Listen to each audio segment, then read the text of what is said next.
ప్రపంచ పర్యాటకులను ఆకర్షించే విధంగా తెలంగాణ పర్యాటక రంగాన్ని అభివృద్ధి చేస్తామని మంత్రి జూపల్లి కృష్ణారావు తెలిపారు. హైదరాబాద్ రవీంద్ర భారతిలో తెలంగాణ ప్రభుత్వం భాషా సంస్కృతి శాఖ ఆధ్వర్యంలో నిర్వహించిన కార్యక్రమంలో మంత్రి పాల్గొన్నారు. ఇక ఈ కార్యక్రమాన్ని సారిపల్లి కొండలరావు ఫౌండేషన్, యువ కళావాహిని, తెలంగాణ జానపద కళాకారుల సంఘం సౌజన్యంతో నిర్వహించారు. ఇక ప్రాచీన సాంస్కృతిక కళా సంపదను కాపాడుకోవాల్సిన బాధ్యత ప్రభుత్వంపై ఉందని, ఆ దిశగా కృషి చేస్తామని జూపల్లి పేర్కొన్నారు. బీఆర్ఎస్ ప్రభుత్వం వారికి అనుకూలమైన సుమారు 500 మంది కళాకారులకు ఉపాధి కల్పించే మిగతా కళాకారులను తీవ్ర అన్యాయం చేసిందని మంత్రి పొన్నం ప్రభాకర్ ఆగ్రహాన్ని వ్యక్తం చేశారు. బీఆర్ఎస్ అవినీతి అక్రమాలను త్వరలోనే బయటపెడతామని పొన్నం పేర్కొన్నారు.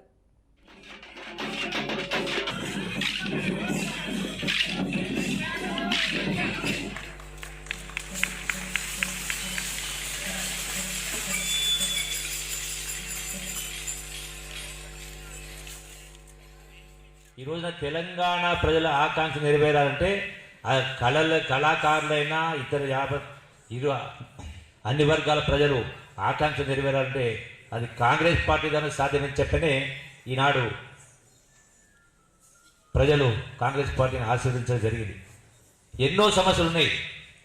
నిజంగా కళాకారులకు సంబంధించి ఇంతకుముందు మా మిత్రులు మాట్లాడినట్టుగా సంఘం అధ్యక్షులు శ్రీనివాస గౌడ్ గారు ఉంటే 530కో 40కో పెన్షన్, అది కూడా బహుశా నేముంటా 3 మాసాల నుంచి జీతాలు కూడా వస్తలేవు. మీకు 3 మాసాల నుంచి జీతాలు కూడా వస్తలేవు అంటే ఎంత గొప్ప ఘనకార్యం చేసింది. కాబట్టి ఇలా ఆనాటి ప్రభుత్వం, ఆనాటి మొన్నటిదాకున్న ప్రభుత్వం గొప్పగా చేసినవన్నారు.